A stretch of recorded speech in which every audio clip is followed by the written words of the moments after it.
The stars had been singing their ancient songs for billions of years when Earth finally learned to listen.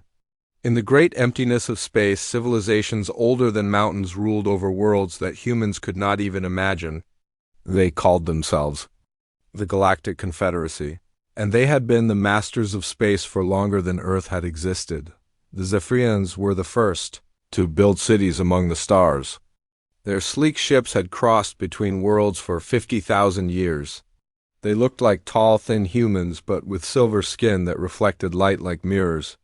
Their voices sounded like wind through crystal caves, and they spoke in whispers that could be heard across entire star systems. The Vorth were even older. These beings were made of living crystal that grew and changed shape as they thought. They had no bodies like humans understood bodies. Instead, they were walking mountains of clear stone that pulsed with inner light. The Vorth remembered when the galaxy was young and hot, when new stars were born every day like flowers in spring. Then there were the Nethic, creatures of gas and energy that lived in the spaces between worlds. They had no solid form at all, but danced through the void, like living storms. The Nethic claimed they were older than matter itself, that they had watched the first atoms come together to make the first worlds. These ancient races and dozens of others ruled the galaxy from the great station called Unity Prime. It was a massive structure built inside a hollow moon, big enough to hold 1 million beings from every corner of space. The Council of Ancients met there in a chamber carved from a single piece of star metal, where decisions were made that affected the lives of trillions. For thousands of generations, the Confederacy had grown slowly and carefully. New members were rare. Most species that developed space travel were watched for centuries before being invited to join.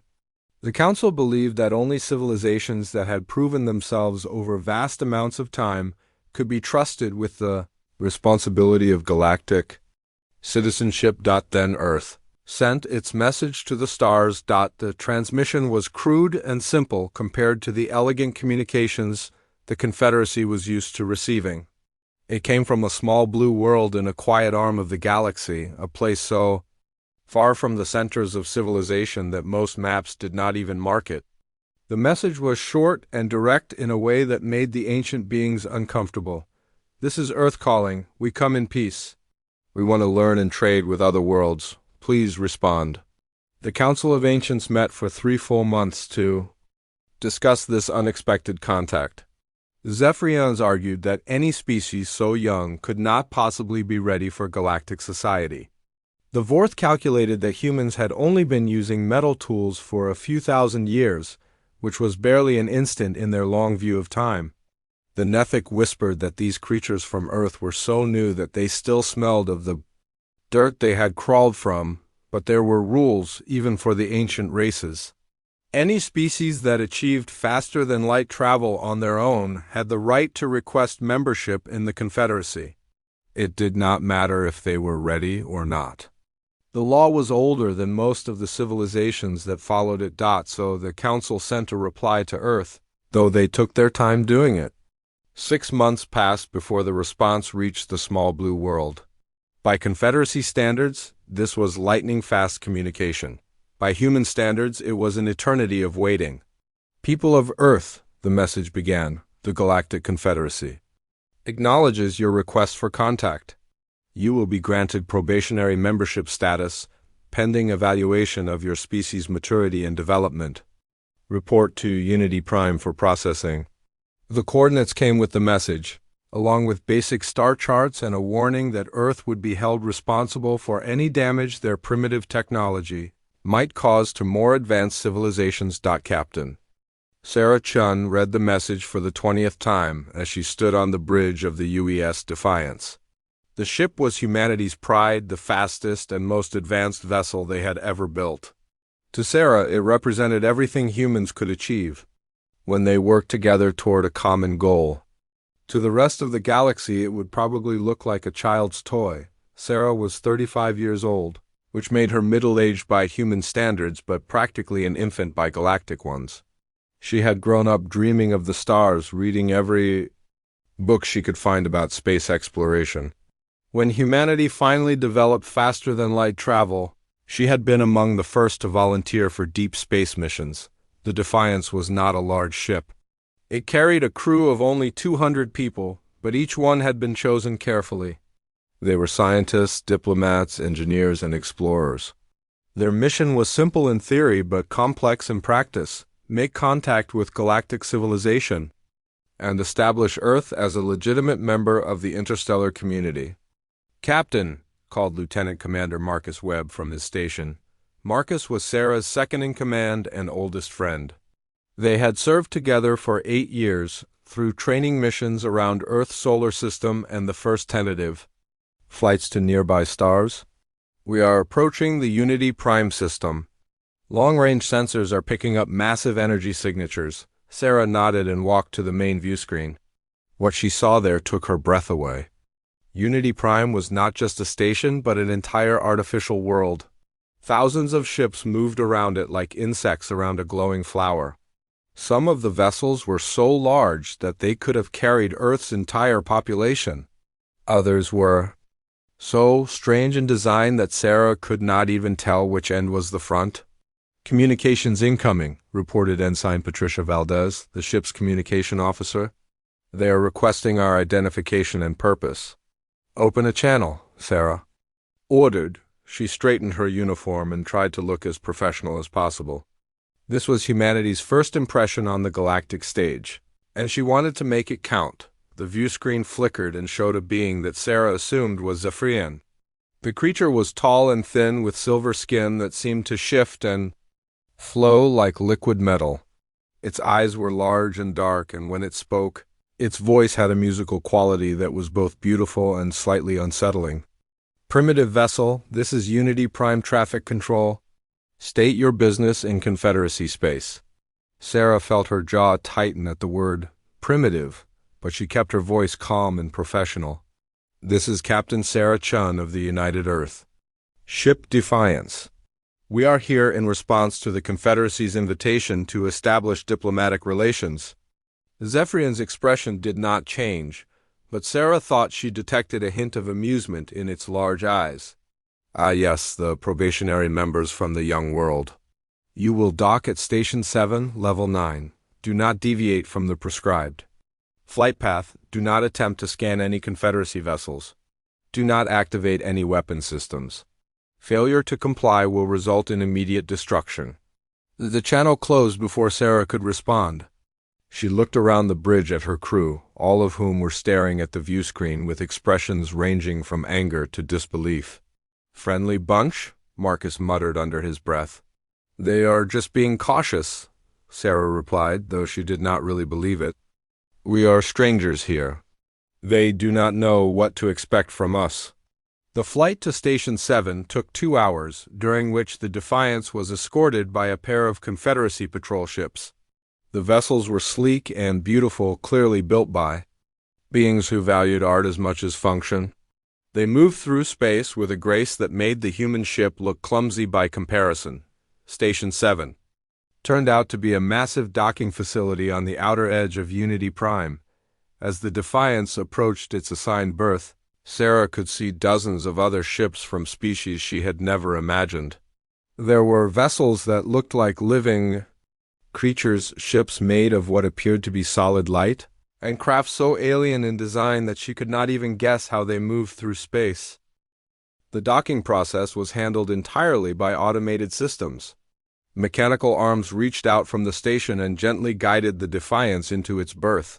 As soon as the ship was secured, the station's computer began running detailed scans of the human vessel.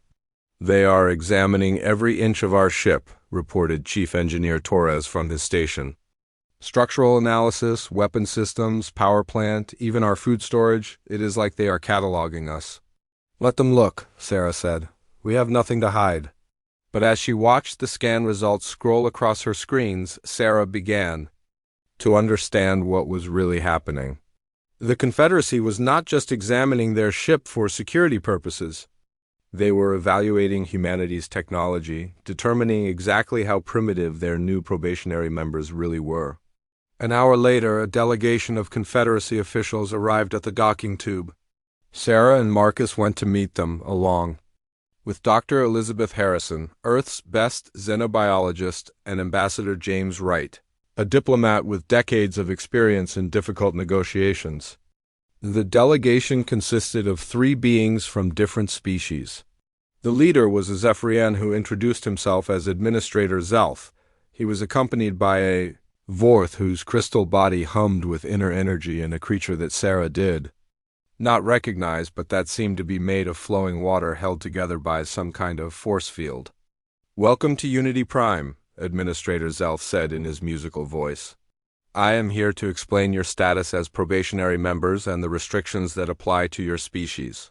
He handed Sarah a datapad containing what appeared to be a very long list of rules and regulations. As she scanned through it, her heart sank. Humans were forbidden from entering most areas of Confederacy space. They could not trade in advanced technologies. They could not participate in council meetings except as observers. They could not even communicate directly with most member species without permission from their sponsors. "These restrictions seem quite severe," Ambassador Wright said carefully. "How long will they remain in effect?" The Vorth crystal being pulsed with what might have been amusement. When it spoke, its voice sounded like rocks grinding together. "Your species will be evaluated every 50 standard years. If you show sufficient progress, some restrictions may be lifted. Full membership typically requires a minimum of 500 years of probationary status." 500 years? Dr. Harrison could not keep the shock out of her voice. "But our entire recorded history is less than that." "Exactly," Administrator Zelf replied. "You are a very young species. The Confederacy has learned from experience that young civilizations are unpredictable and often dangerous.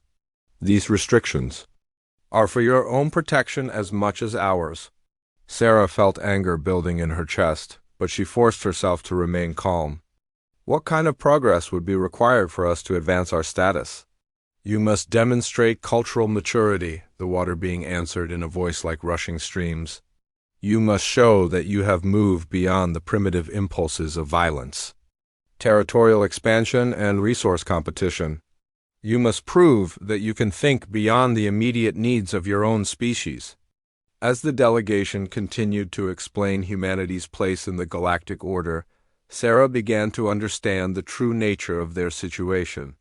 The Confederacy did not see humans as potential equals or partners.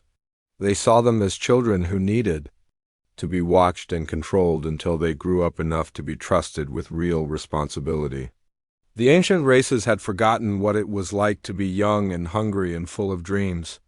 They had grown comfortable in their power and convinced themselves that age automatically brought wisdom. They looked at humanity's short history and saw only primitiveness, never stopping to consider that being young might also mean being energetic, innovative, and unbound by the weight of tradition. But Sarah and her crew were about to show the galaxy that sometimes the young have advantages that the old have forgotten. Sometimes being new to the game means playing by different rules. And sometimes the student has lessons to teach the master. The meeting ended with the Confederacy officials assigning the Defiants to what they called safe sectors, areas of space that the ancient races considered worthless because they contained no valuable resources or strategic importance. It was busy work designed to keep the humans occupied while preventing them from interfering with more important activities. As Sarah watched the delegation leave her ship, she made a silent promise. Humanity would prove itself worthy of respect, but they would do it on their own terms. The galaxy was about to learn that Earth's children had grown up faster and stronger than anyone expected. And when the time came to show their true strength, the old races would discover that they had seriously underestimated the young world that dared to reach for the stars. 3 months had passed since the Defiants left Unity Prime. Captain Sarah Chun stood in her ready room, staring at the star charts that showed their assigned patrol route.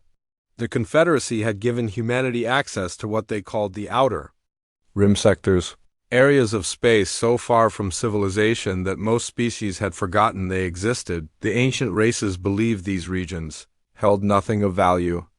They were wrong. "Captain, you need to see this," Marcus Webb's voice came through the communication system. There was excitement in his tone that Sarah had not heard since they left Earth. Sarah made her way to the bridge quickly. The crew was gathered around the main sensor station, all talking at once. Dr. Harrison was running calculations on her tablet while Chief Torres examined the engineering readings with wide eyes. "Report," Sarah ordered, and the bridge fell silent. Marcus pointed to the main view screen, which showed a massive nebula stretching across millions of kilometers of space. The gas clouds swirled in beautiful patterns of blue, green, and gold. But that was not what had caught the crew's attention. Long-range sensors detected an artificial structure inside the Kepler Nebula, Marcus explained. The computer ran the signature through our databases 3 times to be sure. "Captain, it is a ship, but not like anything we have ever seen before." Dr. Harrison looked up from her tablet. "The energy readings are incredible. Whatever it is, it has been there for a very long time. Thousands of years, maybe longer. The metal composition does not match any known Confederacy technology." Sarah felt her heart start to beat faster. In all their months of exploring the worthless sectors, they had found nothing but empty space and dead rocks. Now they had discovered something that might be truly important. "Could it be a derelict?" she asked. "The ship appears to be powered down but intact," Torres reported. "No life signs, but the hull is still sound. Whatever built it knew how to make things that last." Sarah walked closer to the view screen. The nebula was beautiful but dangerous. The radiation levels would make it difficult for most ships to operate inside for long periods. That might explain why the Confederacy had never found this vessel before. "Set course for the nebula," she ordered. "But keep us at a safe distance until we know what we are dealing with." The Defiance moved carefully into the outer edges of the gas cloud. The ship's shields glowed as they deflected cosmic radiation and charged particles. On the view screen, the mysterious vessel grew larger and more detailed. It was enormous, easily 3 times the size of the Defiance. The hull was made of a dark metal that seemed to absorb light rather than reflect it. Strange symbols covered its surface, carved deep into the armor plating. The design was unlike anything in the Confederacy databases. "Captain," Ensign Valdez called from her station. "I am detecting faint power readings from the vessel." "Something is still active over there?" Dr. Harrison was practically bouncing with excitement. "Do you realize what this could be?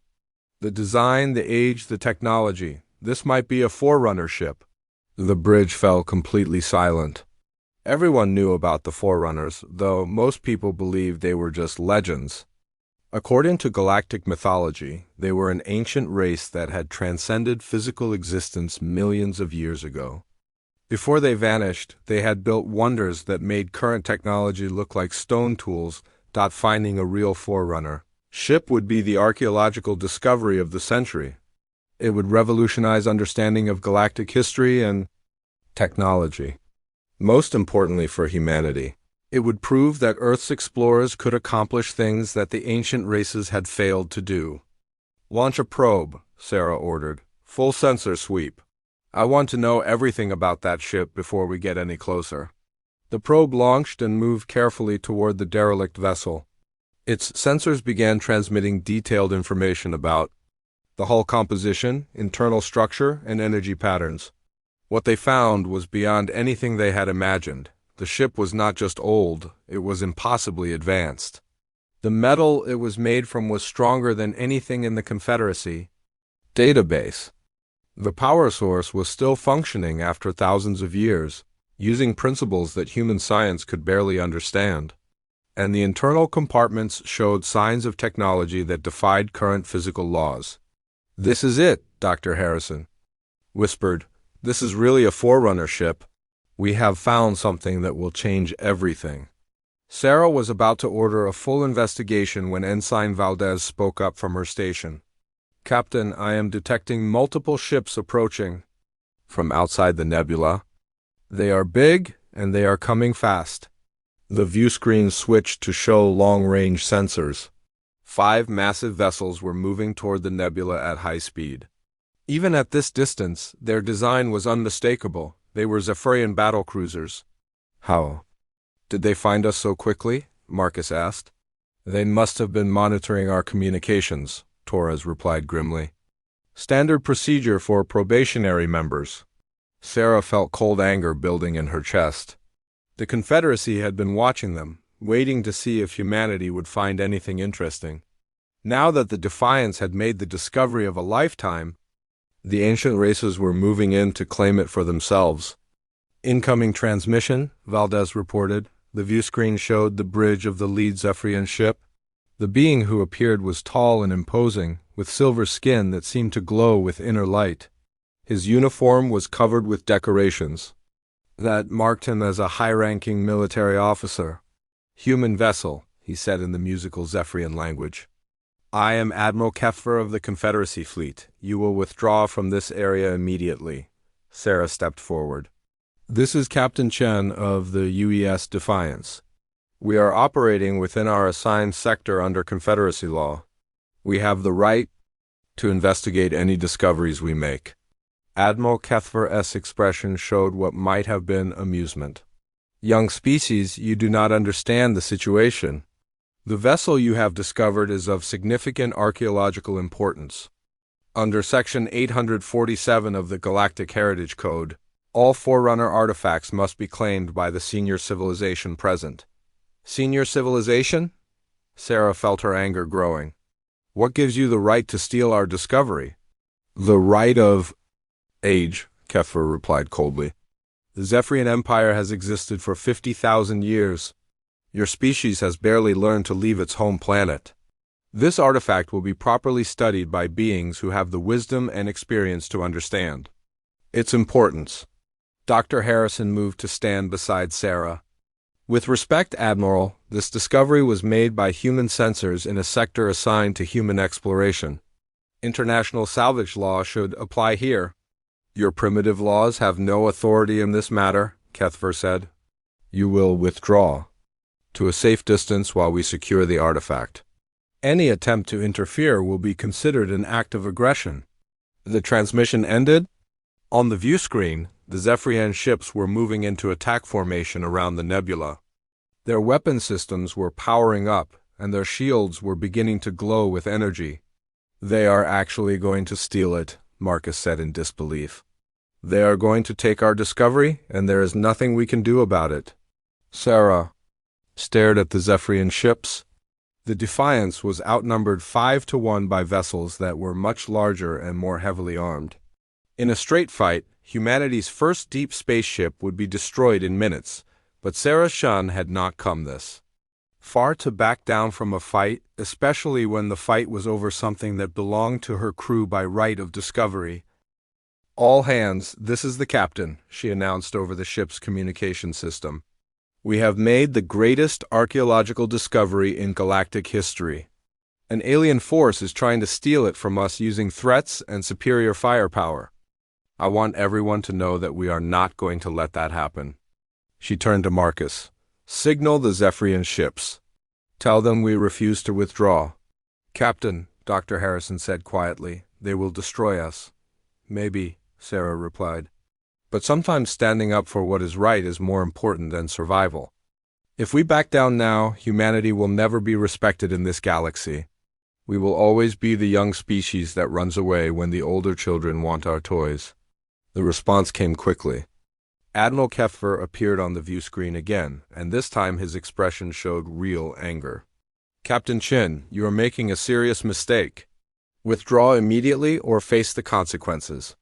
We claim this discovery under human law, Sarah replied firmly. We will not abandon our find to thieves who use age as an excuse for robbery. Keffer's silver skin seemed to darken. Very well, you have chosen your fate. The transmission ended. A moment later, the lead Zephrian ship fired a blast of energy that passed just over the Defiance's hull. The shot was a warning, but it was close enough to make the human ship shake from the energy discharge. Warning shot, Marcus reported. They are trying to scare us off.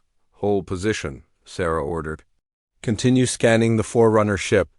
We came here to make discoveries, and that is what we are going to do. The second shot was closer. It Passed just meters from the Defiance's starboard side, close enough to overload several sensor panels.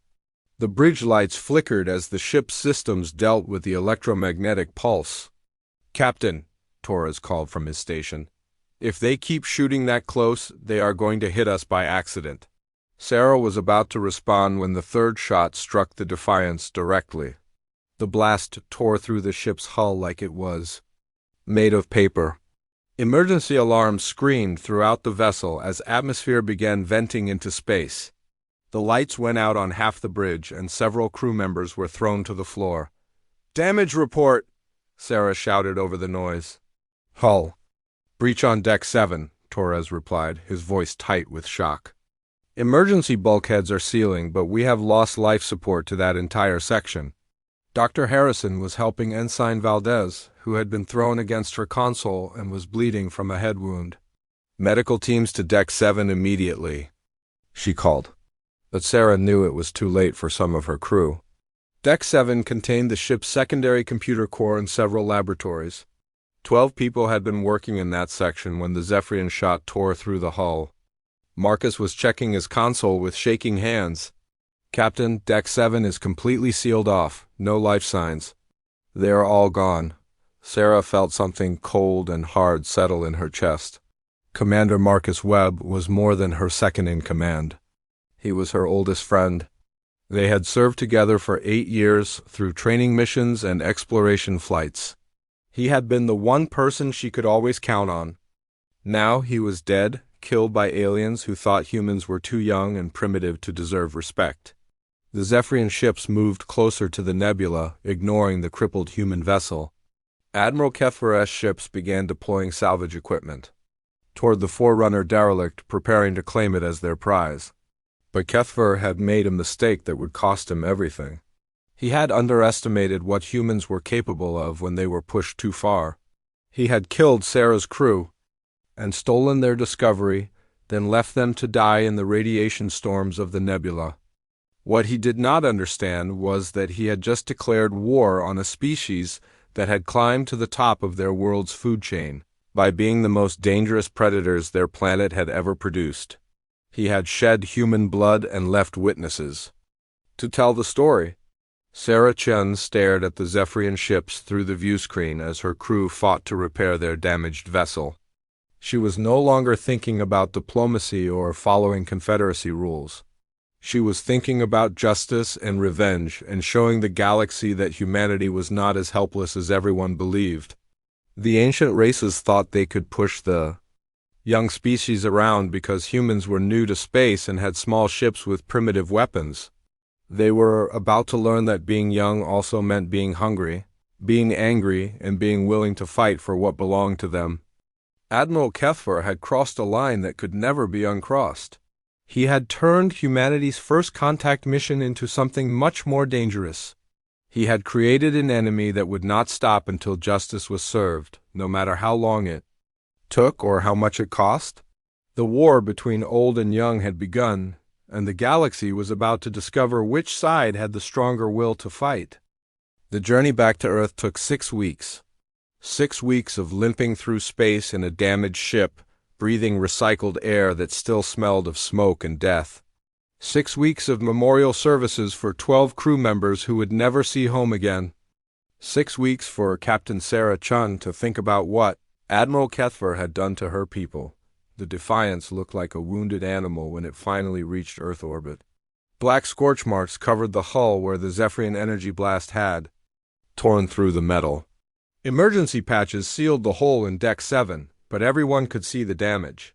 The proud ship that had left Earth as humanity's ambassador to the stars had returned as a victim of alien aggression. Sarah stood in the shuttle bay, watching as the bodies of her crew were transferred to Earth vessels for burial. Each coffin was draped with the flag of the United Earth Space Command. 12 flags, 12 friends. 12 people who had died because an alien admiral thought humans were too young to deserve respect. Commander Marcus Webb's coffin was the last to leave the ship. Sarah placed her hand on the metal surface and made a silent promise. Marcus had believed in humanity's future among the stars. He had died trying to protect humanity's greatest discovery. his death would not be meaningless. The data cores from the Defiance were rushed to Earth's best scientists and engineers. Every scan of the Forerunner ship, every recording of the Zephrian attack, every detail of Confederacy technology that the crew had observed during their mission. Within hours, the information was being studied by thousands of the brightest minds on Earth, but it was the video recordings that changed everything. Sarah had ordered every moment of the confrontation to be recorded. The footage showed Admiral Kethver's arrogant dismissal of human rights. It showed the warning shots that came closer and closer to the Defiance. It showed the moment when the Zephrian admiral decided that human lives meant nothing compared to his desire for ancient artifacts. The recording spread across Earth's communication networks like wildfire. Every human alive watched the moment. When their species' first diplomatic mission turned into a massacre, they saw their people murdered by aliens who treated them like children playing with toys that belonged to adults. The reaction was swift and terrible. Earth's government had been hoping for peaceful integration into galactic society. They had planned to spend decades learning from older civilizations, slowly building relationships and earning respect through patient diplomacy.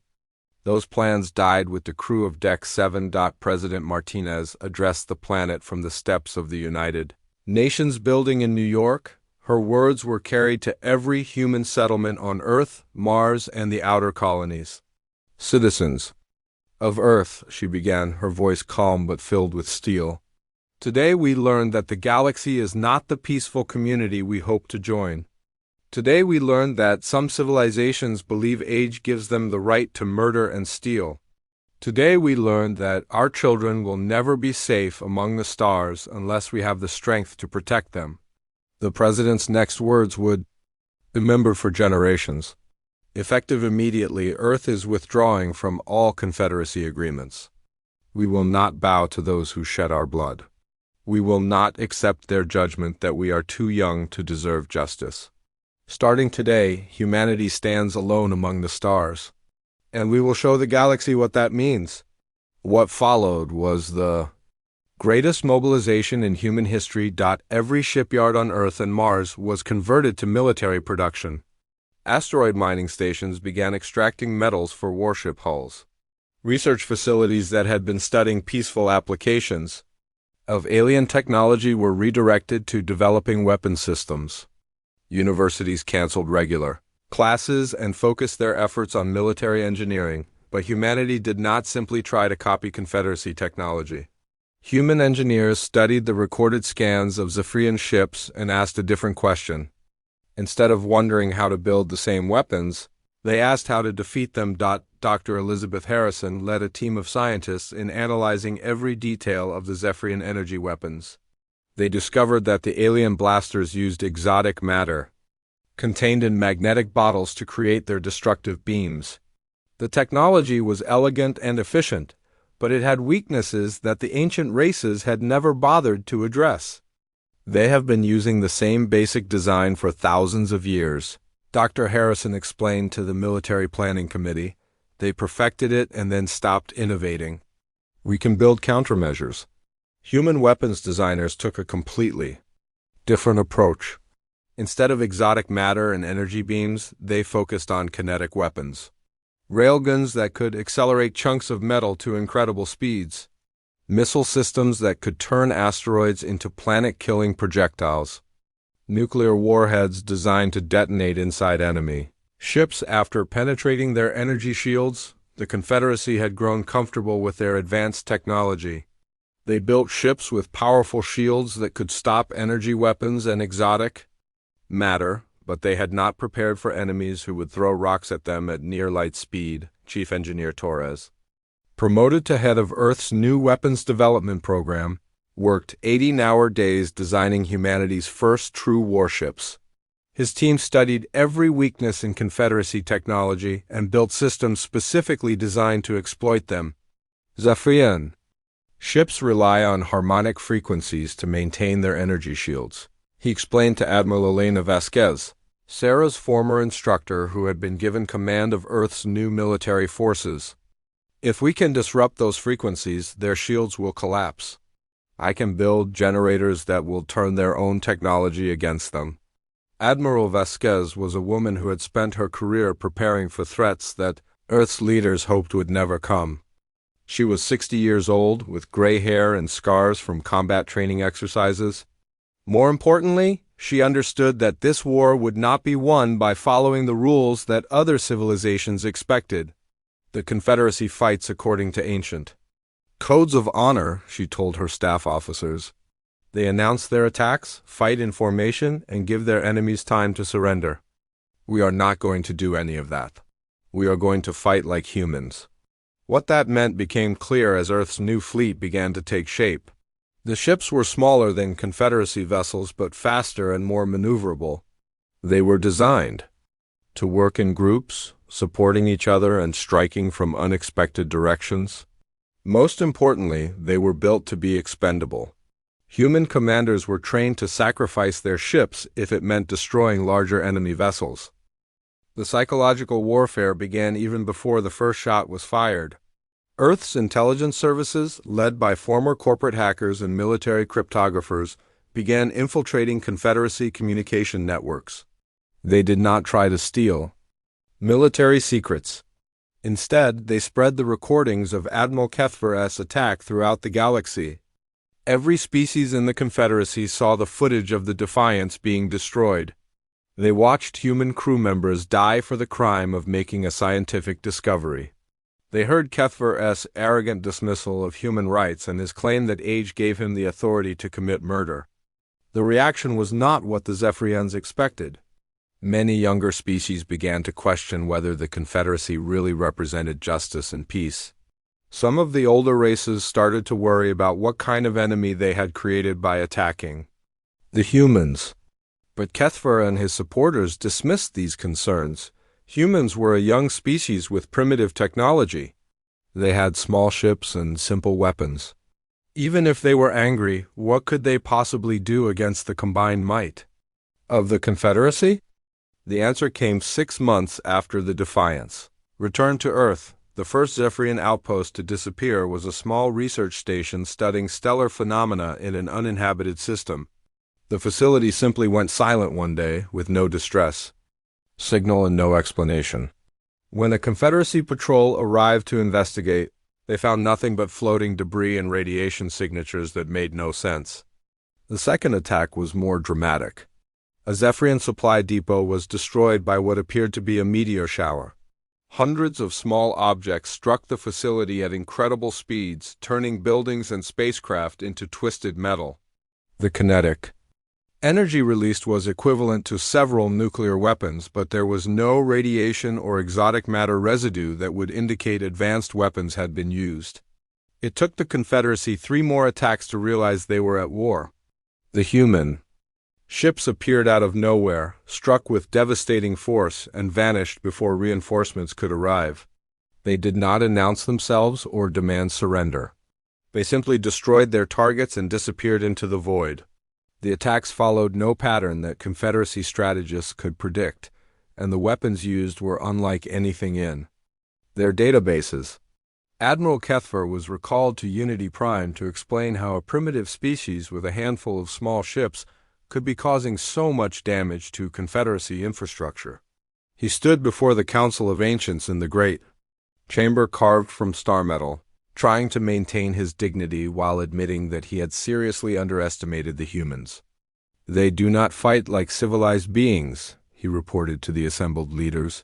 "They strike without warning, use crude weapons that somehow penetrate our defenses, and retreat before we can respond. Their tactics violate every principle of honorable warfare." The Vorth representative, a massive crystal being that pulsed with inner light, spoke in its grinding voice. "Perhaps you should not have attacked their ship without proper provocation."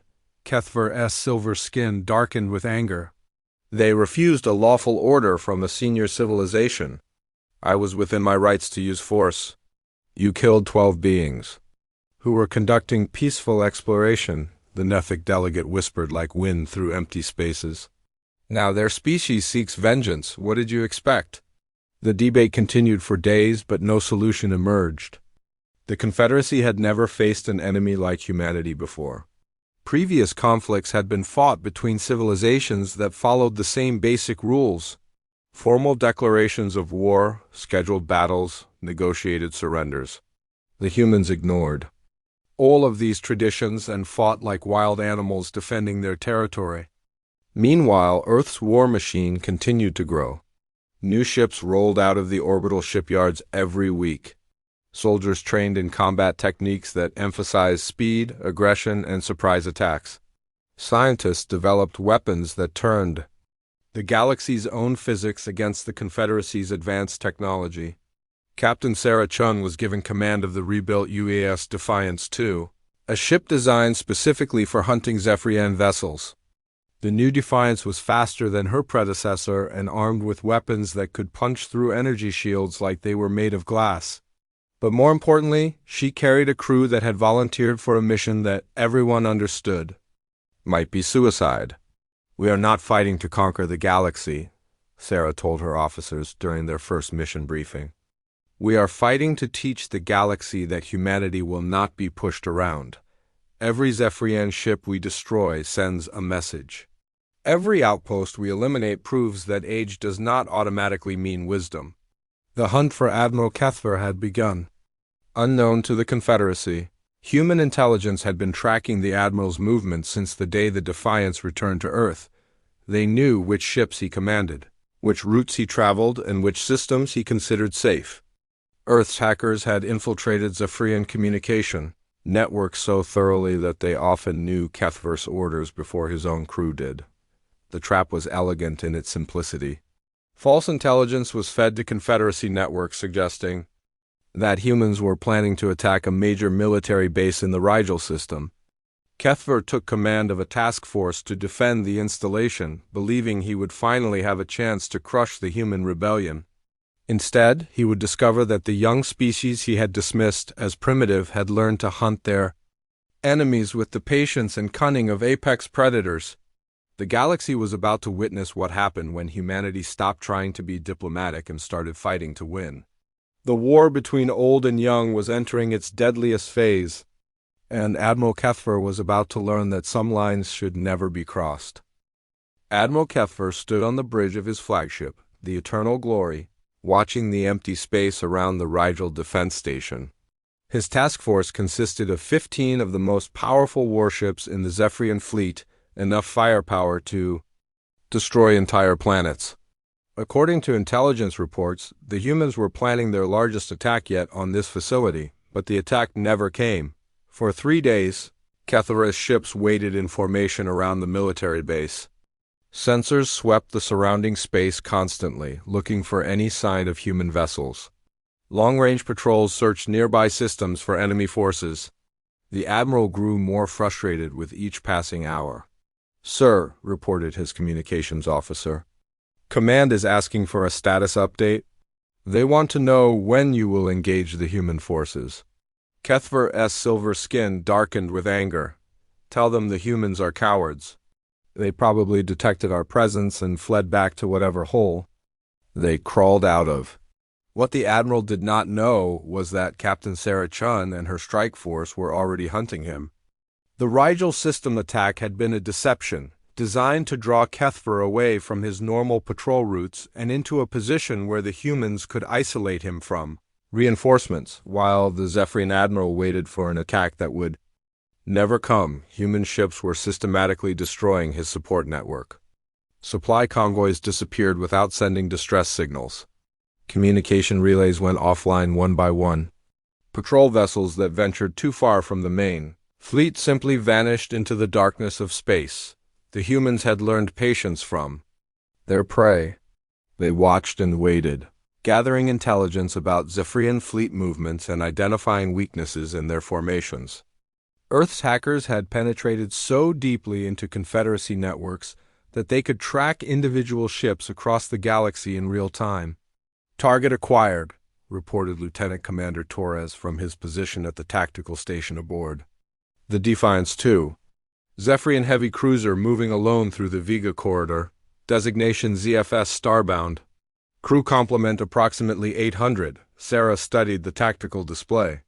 The Starbound was one of Kethver's escort vessels, separated from the main fleet by several light-years. It was following a predictable route back to the Rigel system, unaware that human ships were already in position along its path. "Any other Confederacy vessels in the area?" Sarah asked. "Negative, Captain. The next nearest ship is 6 hours away." At maximum speed, Sarah nodded.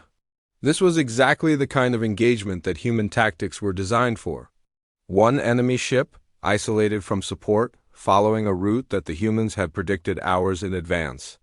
The Starbound's crew probably did not even know they were at war. "All ships, this is Defiance Actual, execute Hunter Protocol.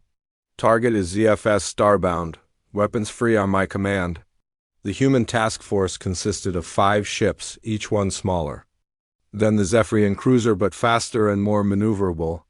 They approached from different directions, using the gravitational shadows of asteroids and gas clouds to mask their approach. The Starbound sensors would not detect them until it was too late to escape. The attack began with cyber warfare. Human hackers had spent months studying Zephrian computer systems, learning their weaknesses and developing viruses specifically designed to target their networks. As the Starbound moved through space, its computers began to malfunction. Navigation systems started providing false readings. Weapons targeting became erratic. Communication equipment began broadcasting random signals that would confuse any rescue attempts. Most importantly, the ship's automated distress beacon was disabled before it could send word of the attack. "Sir," the Starbound's communications officer reported to his captain, "we are experiencing system failures across multiple departments. Engineering says it looks like some kind of computer virus." Captain Zethmos, a veteran Zephrian officer with over 2 centuries of experience, frowned at his displays. "Run full diagnostic protocols and increase sensor sweeps to maximum range. I do not like coincidences." But the diagnostics revealed nothing, because human computer viruses were designed to hide from Zephrian security systems. The hackers who created them had studied captured Confederacy technology for months, learning how their networks operated and how to move through them. Undetected, the first kinetic strike hit the Starbound's engine section without warning. A chunk of dense metal, accelerated to incredible speed by human railguns, punched through the ship's energy shields like they were not even there. The projectile tore through 3 decks before exploding inside the main reactor housing. Emergency alarms screamed throughout the Zephrian ship as power fluctuated and artificial gravity failed in several sections. The crew, trained for combat against energy weapons and exotic matter attacks, had no experience dealing with simple kinetic impacts that could penetrate their most advanced defenses. "Damage report," Captain Zethmos shouted over the noise. "Engine room is venting atmosphere," his damage control officer replied. "Main reactor is operating at 30% capacity. We have lost artificial gravity on decks 7 through 12. Where did that attack come from? I want firing solutions on the enemy vessels immediately." But the human ships were already moving to new positions, using the debris from their first attack to mask their locations. Zephrian sensors, designed to detect the energy signatures of Confederacy vessels, could not track ships that operated on completely different principles. The second attack came from a different direction. This time it was a spread of smaller projectiles that struck the Starbound's shield generators. The impacts were precisely calculated to disrupt the harmonic frequencies that maintained the ship's defensive systems. Within seconds, the massive cruiser was flying through space with no protection except its hull armor. "Shields are down," reported the tactical officer. "I cannot get them back online. The frequency generators have been destroyed." Captain Zethmos realized that his ship was being systematically dismantled by an enemy he could not see or fight back against. "All hands, prepare for emergency jump to hyperspace. We need to reach the fleet and warn them about human capabilities." But human engineers had anticipated this tactic. The computer virus that had infected the Starbound systems included a subroutine specifically designed to prevent hyperspace jumps. When the navigation officer tried to activate the faster-than-light drive, nothing happened. "Sir, hyperspace systems are not responding." The computer is showing green lights across all systems, but the drive will not engage. The third attack targeted the ship's communication array. Human missiles, simple chemical rockets that barely registered on Zephrian sensors, struck the transmission equipment and destroyed it completely. The Starbound was now deaf, blind, and unable to call for help. Captain Sarah Chun watched the tactical display as her ships moved into final attack positions. The Zephrian cruiser was helpless, drifting through space with damaged engines and no shields. Its crew was probably wondering what kind of enemy could destroy such a powerful vessel without ever showing themselves. "All ships, target the bridge section," Sarah commanded. "End this quickly." The final barrage came from all 5 human vessels simultaneously. Kinetic projectiles struck the Starbound's command center from multiple directions, turning the bridge into twisted metal and venting atmosphere. The massive Zephrian warship, which had terrorized human space for months, died without firing a single shot in its own defense. "Target destroyed," Torres reported. "No survivors detected." Sarah felt no satisfaction from the victory. 800 Zephrian crew members had just died, but their deaths would not bring back Marcus Webb or the other humans killed in the attack on the original Defiance. This was not about revenge anymore. It was about teaching the galaxy that humanity would not be pushed around. "Set course for Rendezvous Point Alpha," she ordered, "and transmit engagement data to Earth Command. They need to know these tactics are working." The destruction of the Starbound followed the same pattern as dozens of other attacks over the previous months. Human ships would appear without warning, destroy their targets with weapons that Confederacy technology could not defend against, and vanish before reinforcements arrived.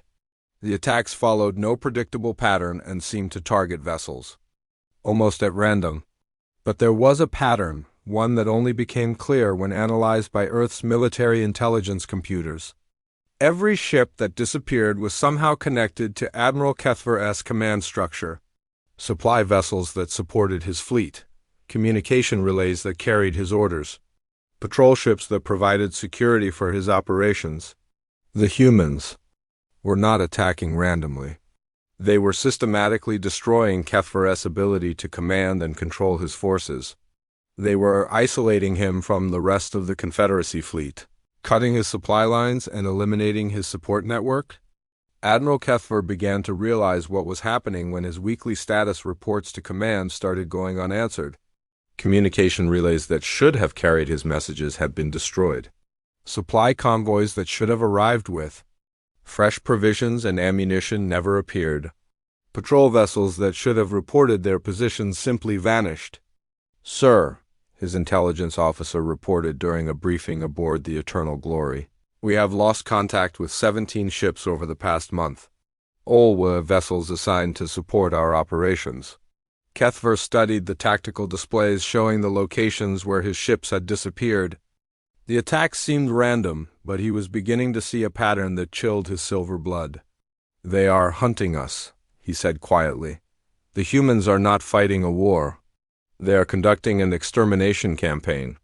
The realization that he had become the prey instead of the hunter was deeply disturbing to a being who had spent centuries believing in Zephrian superiority. The humans were using tactics that violated every principle of civilized warfare, striking from ambush and showing no mercy to defeated enemies. But Admiral Kethver was about to learn that the systematic destruction of his support network was only the beginning of humanity's campaign. Captain Chun and her strike force had been tracking his movements for weeks, studying his patrol routes and identifying the perfect location for a final confrontation. The Kepler Nebula, where this war had begun with the murder of 12 human crew members, would be where it ended. Sarah Chun had chosen the location deliberately. Kethver would die in the same place where he had killed her friends, where he had stolen humanity's greatest discovery and left them to die in the radiation storms. The trap was already set. Human ships were moving into position around the nebula, their crews preparing for the most important battle in their species' history. Advanced reconnaissance drones were monitoring every approach route, ready to detect the moment when Kethver's fleet entered the kill zone. Earth's hackers had prepared their final virus, a program designed to cripple every Zephrian ship simultaneously. Human engineers had positioned kinetic weapon platforms throughout the nebula, turning the entire region into a killing field. Most importantly, Captain Chun had prepared a message for Admiral Kethver, words that would explain exactly why he was about to die. The hunt was almost over. Soon, the galaxy would learn what happened to those who shed human blood and thought they could escape the consequences. The ancient races would discover that age meant nothing when facing an enemy that fought not for conquest or glory, but for justice.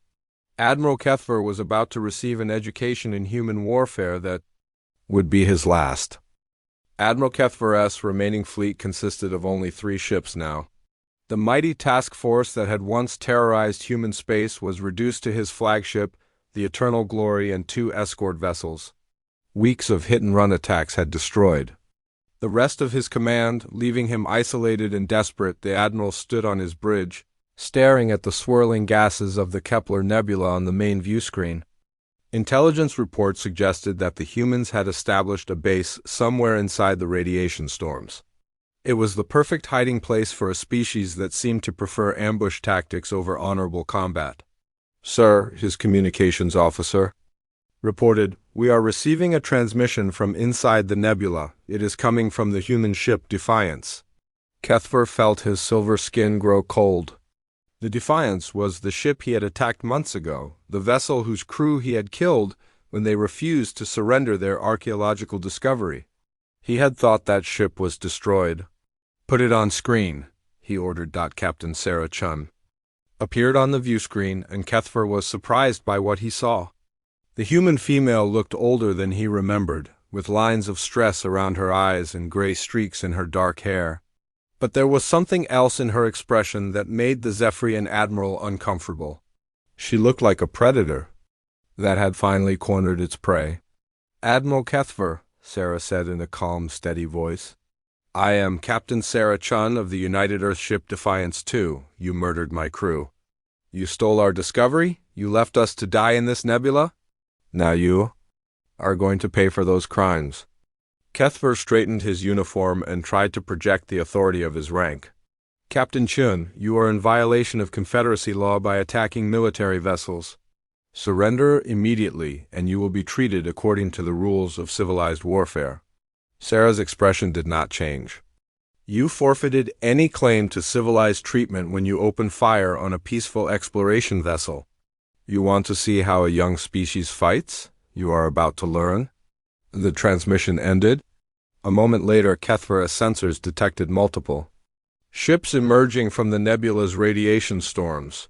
Human vessels appeared on all sides of his small fleet, moving with the coordinated precision of pack hunters closing in for the kill.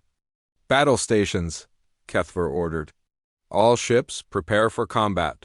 Target the largest human vessel and fire at will." The Eternal Glory's weapon systems powered up, exotic matter cannons charging with deadly energy. The ship's targeting computers locked onto the Defiance II and prepared to fire. But when the weapons officer pressed the firing stud, nothing happened. "Sir, weapons are not responding," he reported in confusion. "All systems show ready, but the cannons will not fire." At the same moment, similar reports came from the 2 escort vessels. Every Zephrian ship in the small fleet found itself unable to use its weapons, even though all systems appeared to be functioning normally. "Computer virus," Kethver realized with growing horror. "They have infected our systems." Sarah Chun's voice came over the communication system again, but this time it was being broadcast on all frequencies so that every Confederacy ship in the area could hear her words. "People of the galaxy," she began, "you are about to witness the execution of Admiral Kethver and his crew. This being murdered 12 peaceful explorers and stole scientific discoveries that belonged to humanity. He attacked without warning and left survivors to die in space. This is what happens to those who shed human blood." The first human attack came not from the ships surrounding Kethver's fleet, but from weapons platforms hidden throughout the nebula, kinetic projectiles, launched from dozens of locations, converging on the Zephrian vessels from every direction. The admiral watched in horror as chunks of metal moving at incredible speeds tore through his ships, hulls like they were made of paper. The escort vessel Bright Star was the first to die. A railgun projectile the size of a telephone pole punched through its reactor housing, causing a cascade failure that tore the ship apart from the inside. The explosion lit up the nebula for several seconds before fading into scattered debris. The second escort, Silver Wind, tried to flee but found its engines would not respond to commands. The human virus had infected every system, turning the ship into a helpless target. Missile strikes from multiple human vessels destroyed its hull in a matter of minutes, venting atmosphere and crew into the deadly radiation of the nebula. Kethver found himself alone, surrounded by 50 human warships, aboard a flagship that could not fight back or run away. His crew looked to him for orders, but there was nothing he could do. The humans had planned this execution with surgical precision. "Admiral," his tactical officer said quietly, "we could try to surrender, request quarter under Confederacy law." Kethver looked around his bridge at the faces of his crew. These were beings who had served the Zephrian Empire faithfully for decades. They did not deserve to die because of his mistakes. But he also knew that the humans had not come here to take prisoners. Captain Chion's image appeared on his viewscreen again. This time she was not alone. Standing beside her were holographic projections of the 12 crew members who had died aboard the original Defiance. The ghosts of the dead had come to witness their killer's judgment. "You have something that belongs to us," Sarah said. "The data you stole from the Forerunner ship, return it now, and your crew might survive what comes next." Kethver felt a spark of hope. Perhaps there was a way to save his people, even if he could not save himself. "The data is in our main computer, but our systems are locked by your virus. We cannot access it. We will handle that," Sarah replied. "Prepare to be boarded." Human soldiers in armored spacesuits began cutting through the Eternal Glory's hull with plasma torches. They moved with military precision, securing key areas of the ship and establishing control over critical systems. Within an hour, they had reached the bridge. The soldiers were led by a human female who introduced herself as Major Patricia Santos. She was carrying a portable computer designed to interface with Zephrian systems. "Admiral Kethver," she said, "you will provide the access codes for your ship's data storage. Refuse, and we will execute your crew one by one until you comply." The Zephrian admiral looked around his bridge at his officers. These beings had followed him into this trap, trusting in his leadership and the superiority of their technology. Now they would pay the price for his arrogance. "The codes are in my personal files," he said quietly. "I will transfer them to you." Major Santos connected her device to the Zephrian computer system and began downloading everything. Not just the Forerunner data, but technical specifications for Confederacy ships, military plans, communication protocols, and strategic intelligence. The humans were taking everything they could use against their enemies. When the download was complete, Sarah Chun appeared on the bridge in person. She looked around at the advanced Zephrian technology, the elegant displays and sophisticated control systems, then her eyes settled on Admiral Kethver. "Your crew will be transferred to escape pods and released," she said. "They will be picked up by Confederacy vessels and returned home. But you, Admiral, will not be leaving this ship." Kethver straightened his uniform one last time. "I am prepared to face the consequences of my actions. But tell me, Captain Chun, what do you hope to accomplish with this war? Do you think killing me will change anything?" Sarah was quiet for a long moment, looking at the being who had started this conflict by murdering her friends. When she spoke, her words were broadcast across the galaxy for all to hear. "You called us young," she said. "You were right. We are young enough to believe in things like justice, progress, and earning respect instead of demanding it. This war was never about conquest or revenge. It was about teaching the galaxy that age means nothing without wisdom, and wisdom means nothing without action." She gestured to the tactical displays showing the positions of human ships throughout the nebula. "In the past year, we have destroyed 47 Confederacy vessels using technology that your ancient civilizations considered primitive. We have shown that innovation beats tradition, that hunger beats complacency, and that justice beats bureaucracy. Sarah turned back to Kethfer. But the real lesson comes next. Instead of keeping the Forerunner data for ourselves, we are going to give it to every species in the galaxy. Every civilization, including our enemies, will have access to the greatest archaeological discovery in galactic history. The Admiral stared at her in disbelief. You would share such valuable information with those who have fought against you? That is what young species do, Sarah replied. We believe that knowledge should be shared, not hoarded. We believe that progress comes from cooperation, not domination. We believe that the future belongs to those who build it together, not those who try to own it alone. She activated her communication device. Earth Command, this is Captain Chun. Execute Protocol 7. Broadcast the Forerunner data on all frequencies. Every language, every network in the galaxy. Make sure everyone receives it. As the data began transmitting across space, Sarah looked at Admiral Kethfer one last time. You wanted to know what we hope to accomplish?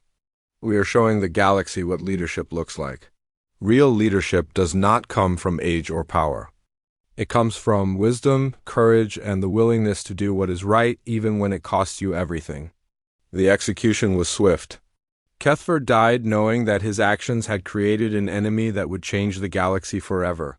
His crew was released as promised, picked up by Confederacy rescue ships, and returned home to tell the story of what they had witnessed. The Forerunner data spread across galactic communication networks like wildfire. Every species, from the most ancient to the newest, received complete access to technology that could revolutionize their understanding of physics, engineering, and interstellar travel. The information that the Confederacy had tried to hoard for the oldest civilizations was now available to everyone. The reaction was immediate and dramatic.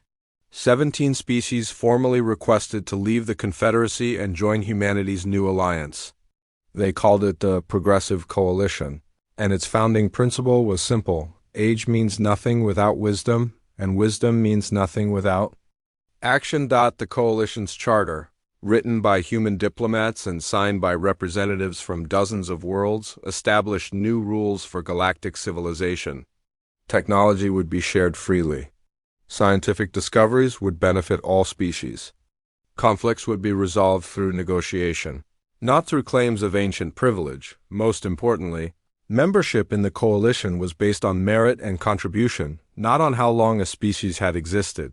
Young civilizations with new ideas were welcomed as equals to ancient races with vast experience.